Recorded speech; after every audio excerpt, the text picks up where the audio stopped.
when we pick back up again in the fall, and we will have an entirely new, fresh slate of topics to talk about then. So we hope you'll join us, and just keep an eye out for an announcement about the fall series when we get a little bit closer to that time. So without further ado, let's go ahead and jump in. Today we'll be talking about the 1867 voter registration list as well as the 1875 voter registration list, and we're going to discuss the background of the two lists, and we have those both digitized, and we're also going to take a look at how these resources can be accessed via the archives website, and looking at some examples of how the information contained in these lists could be helpful both to historical and genealogical researchers. First of all, why would we want to use these Reconstruction era documents? Each of these records sets has its own unique benefit for researchers. For the 1867 list, its greatest claim to fame is that it is one of the very first government documents created after emancipation, and it lists African American men by name. Along with the 1866 state census, it can be used to place ancestors geographically within the state, no matter their race. The ledgers that the 1867 lists were recorded into offered space to note the voter's immigration status, and where the registrars chose to actually document this information, it can be invaluable for understanding when, where, and how your ancestor was naturalized. The 1875 list offers another kind of insight into our ancestors' lives by recording employment data. Much like the 1867 list, it can be used to place ancestors geographically between the U.S. federal censuses, in this case between the 1870 and 1880 censuses. And lastly, because some county registrars organize their voting precincts by individual communities, this list can help us recover the names of historical communities that have long since ceased to exist, but that our ancestors once called home. So how did these lists come to be? Let's have a look at the historical context of the 1867 voter registration list. Under Reconstruction Acts passed by the federal government, the former Confederate states could only be readmitted to the Union after they held constitutional conventions and presented new state constitutions that embraced universal male suffrage for congressional approval. The seceded states were divided into 5 military districts, and each district was placed under the oversight of a military general. The Second Reconstruction Act specifically outlined the process for registering voters in the constitutional elections and directed the commanding generals of the military districts to record the information of all males over the age of 21 who hadn't been disqualified from voting. It also required registrants to sign an oath of loyalty to the United States prior to being registered. Here's an example of what one loyalty oath looked like. They were required to be deposited with the probate judge's office of each county. Each county's form looked a little different, but they all contained the same oath and merely required a signature from the applicant. The Secretary of State's office collected these oaths from around the state and compiled them into bound volumes, but the volumes themselves have been closed due to their extremely fragile condition. I only mention the oaths to let you know that besides the name of the applicant, there's no additional information to be gained from these forms, and the originals are no longer accessible. Any data that could be gleaned from these oaths can be found in the voter registration list. There are two methods of access to use the 1867 voter registration list. The first is to browse the individual volumes page by page through our digital collections, and the second is to conduct a search of the records using our database. If you're interested in browsing the 1867 lists, you can click the Digital Collections link and then select the 1867 Voter Registration Books tile from the next page, which is pictured here. Then you'll be taken to a page that allows you to choose the county you'd like to view.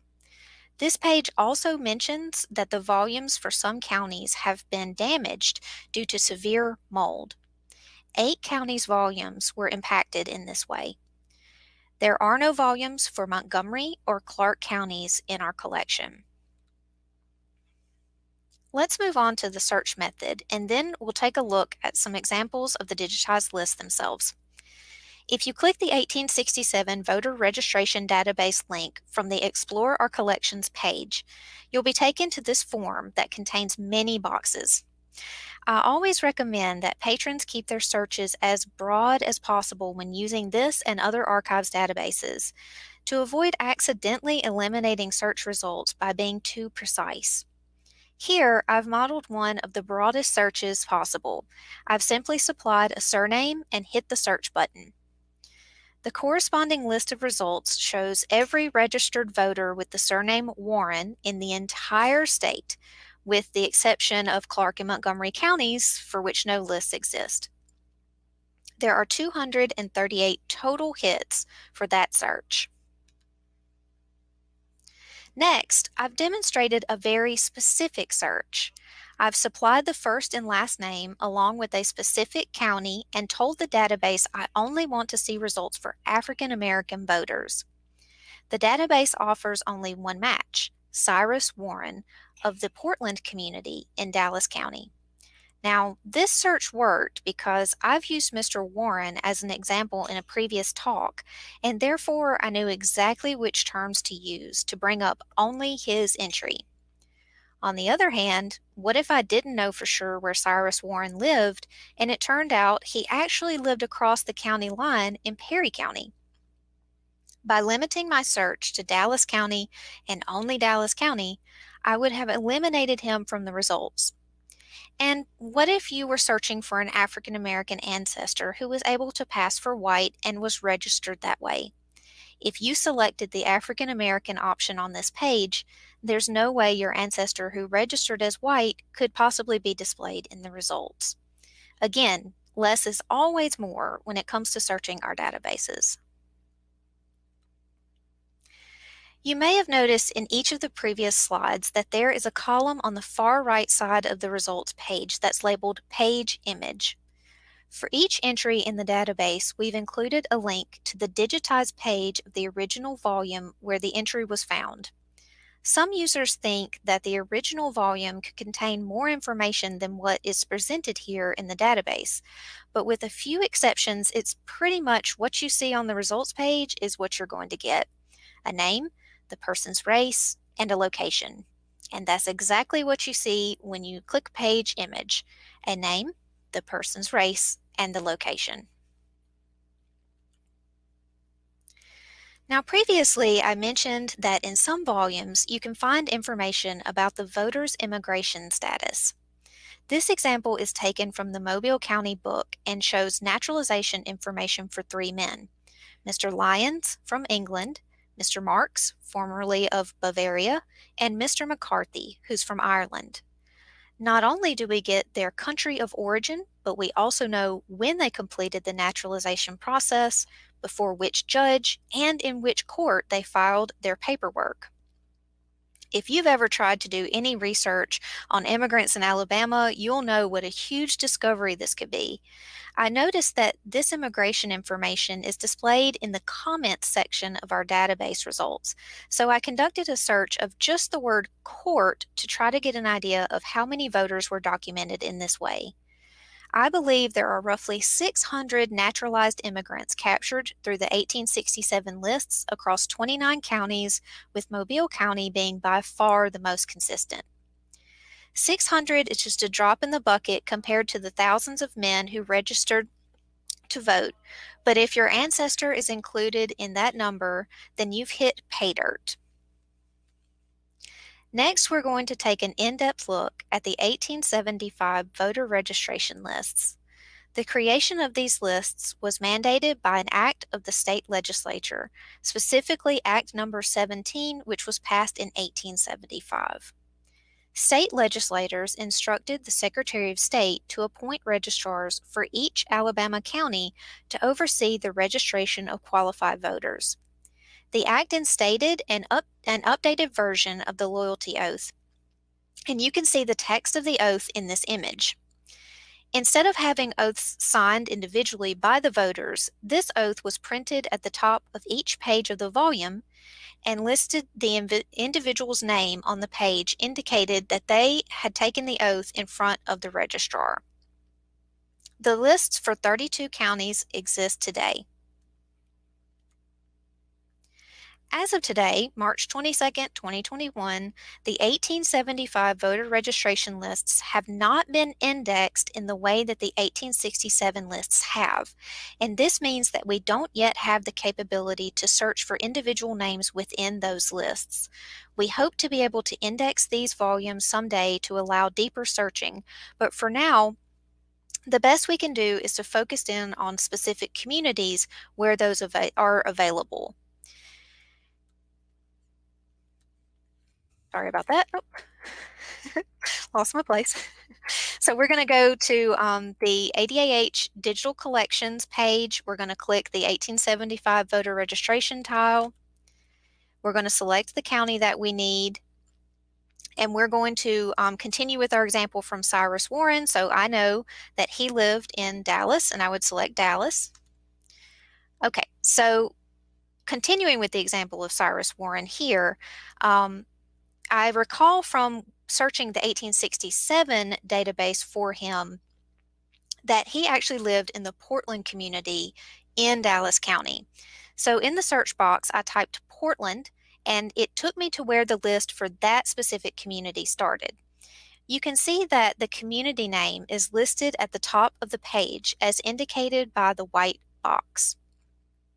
Remember, to view the page in full, and zoom in and make things more legible, you want to click the teal green view button in the top right corner of the image. It took a bit of browsing within the Portland list, but eventually I found Cyrus Warren's entry roughly 6 pages in. He's entry number 250 in the list. As I mentioned at the beginning of the presentation, the 1875 voter lists can offer some interesting information regarding employment. The employment column is on the far right side of the page.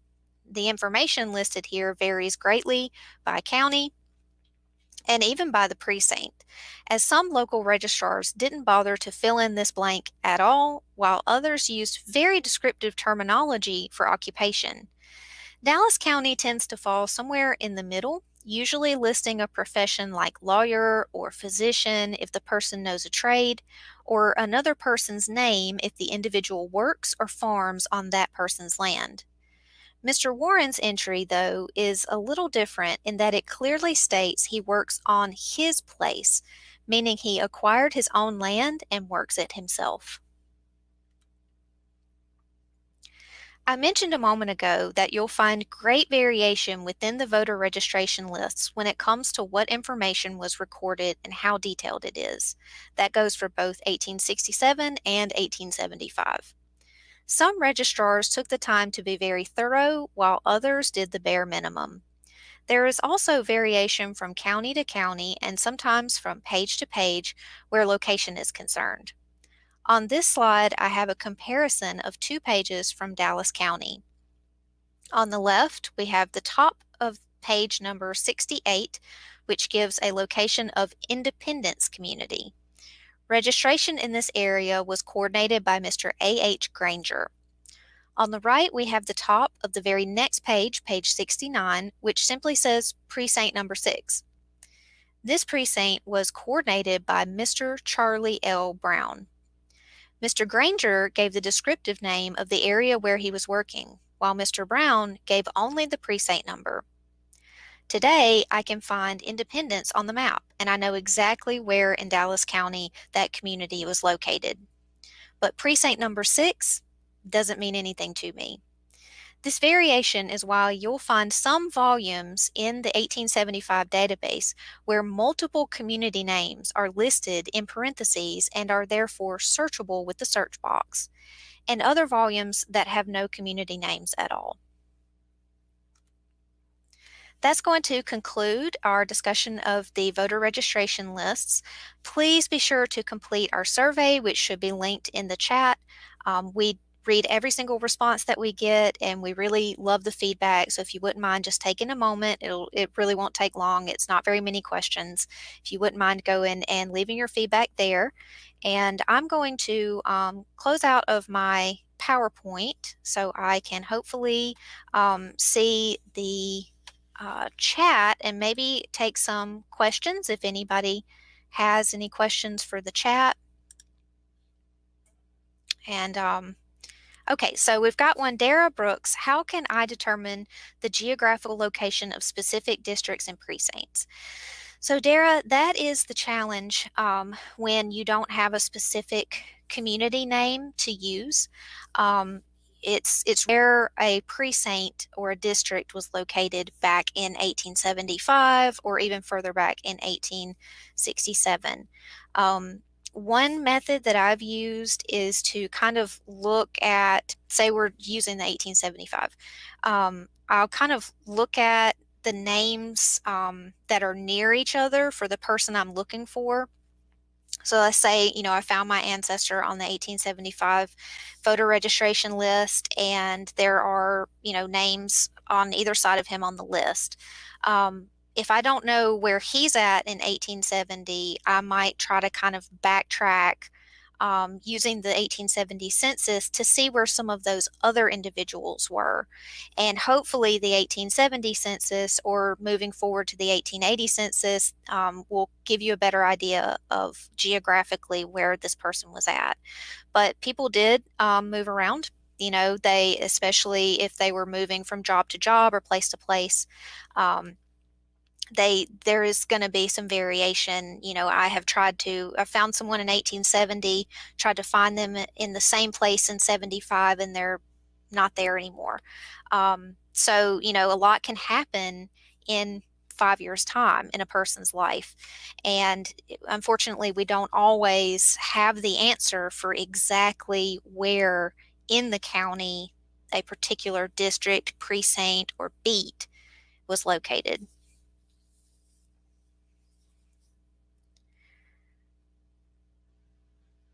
Okay, so Dara also says, I noted that the third column identifies the male, but also in that block it provides a number.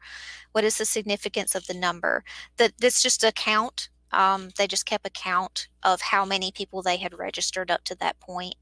So the number, that's all the number really signifies. And that should go for both of the lists. And then there are also dates too, which specifies the exact day that the person came before the registrar and registered. Okay, let's see. All right, so Leslie over on YouTube asks, the 1875 census includes information for African Americans also, correct? Yes, it definitely does. We are still in the Reconstruction period in 75, and we're still having universal male suffrage, which means that both African American and white men of a certain age, 21, were able to register to vote. So yes, African Americans are definitely included in there. Typically, you will see in the race column a C for colored for African American registrants, and then a W for white registrants, and that's how you can tell the difference on the actual page. Over on YouTube, John Lanier asks, is there software that converts enumeration districts to community names? Not that I'm aware of. We have, like, if you're talking about the census enumeration districts, some of the more recent censuses, we have some maps of those districts, but for the older ones, especially the further back you get, the broader the enumeration area was. So there's a certain point in the 1800s for the census where you get to the point where, depending on population, you may just have a northern half and a southern half for an entire county. With these 1867 and 1875 voter registration lists, it's usually even more vague. For 1867, they did record some community information. And 1875, again, like the example, sometimes they used the descriptive name of the community and sometimes they just used beat or precinct instead. And unfortunately, there's no automatic way or automated way that I know of to kind of convert that into a modern area that we would be familiar with today.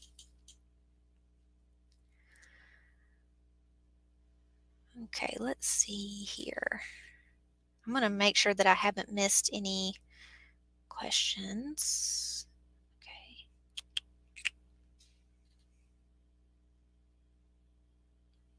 Okay, so over on YouTube, C. Davis asks, what are the options for Clark County? I'm assuming you're referencing how for the 1867 voter registration books, we don't have any existing for Clark County. So your only resources for Clark County for that time period would be the 1866 state census, which again is pretty much the same exact time period and is also going to capture both white and African American households. However, the caveat to that is it's only the head of the household.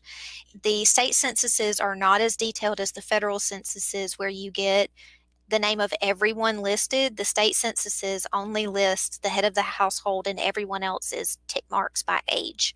But for Clark County, you would check that to kind of capture that information right at the end of the Civil War. And then you just have to go with the 1870 federal census. So for Clark and Montgomery, the two counties that are sort of missing from being captured with the 1867 lists, there's not really a replacement for that. You just kind of have to work with different records to fill the gap.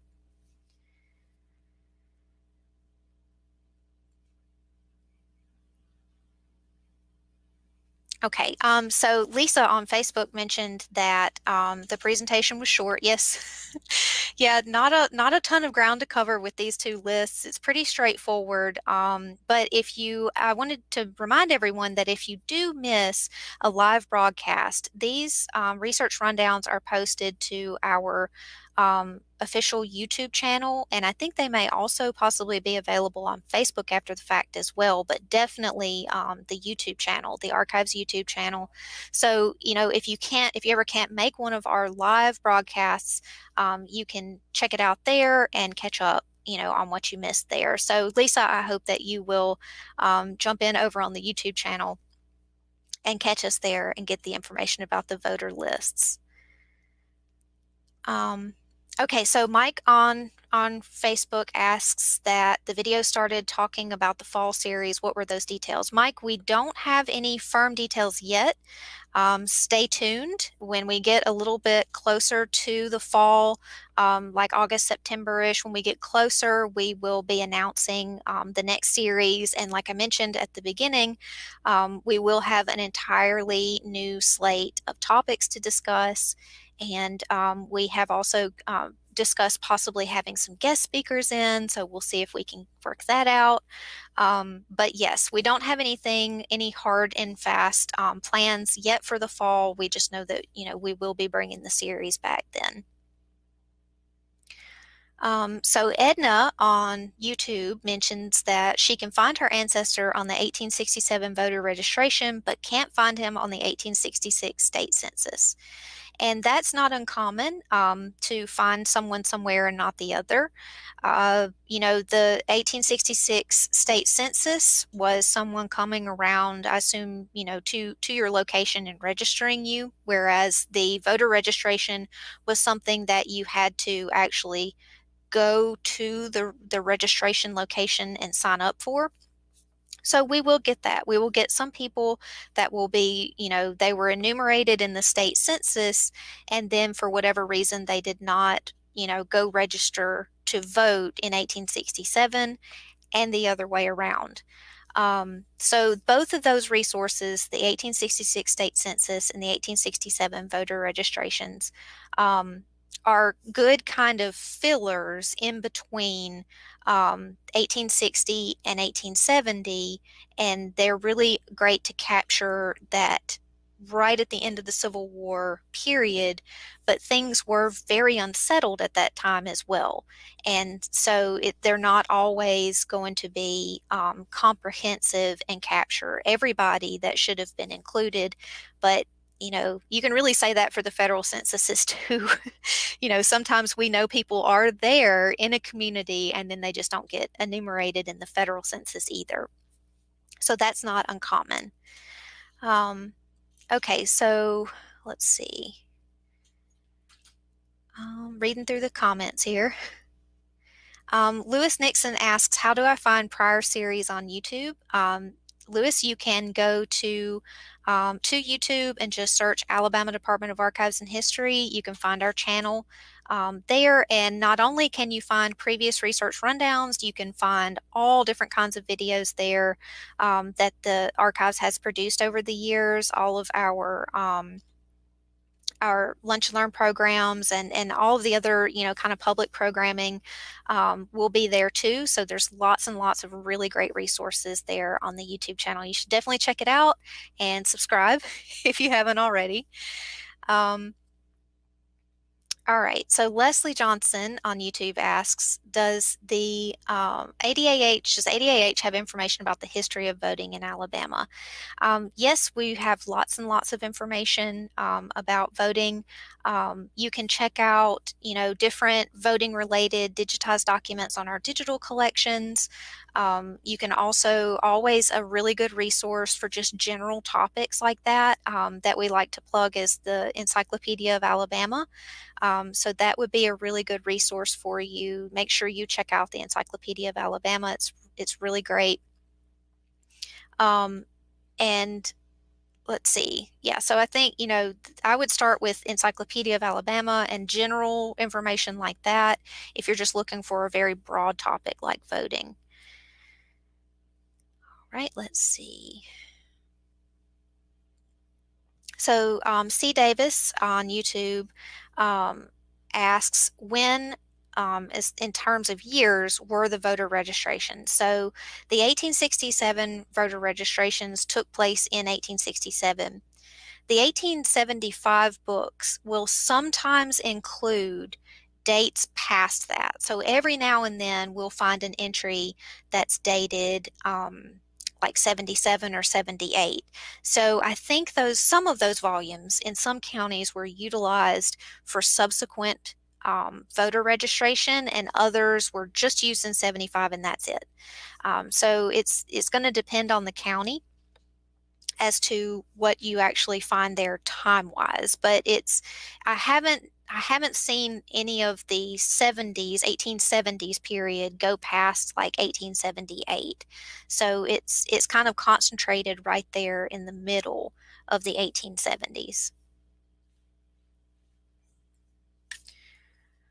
Okay, make sure I didn't miss anybody. I think that's everybody's question so far. Anybody have anything else for me today? We're going to wrap up a little bit early, but I hope that the information was helpful to you, and I really hope that you will check out the 1867 and 1875 voter registration lists, because they do give you sometimes some very unique insight into ancestors' lives during that really unsettled Reconstruction period right at the end of the war. And of course, they are so significant for African American research.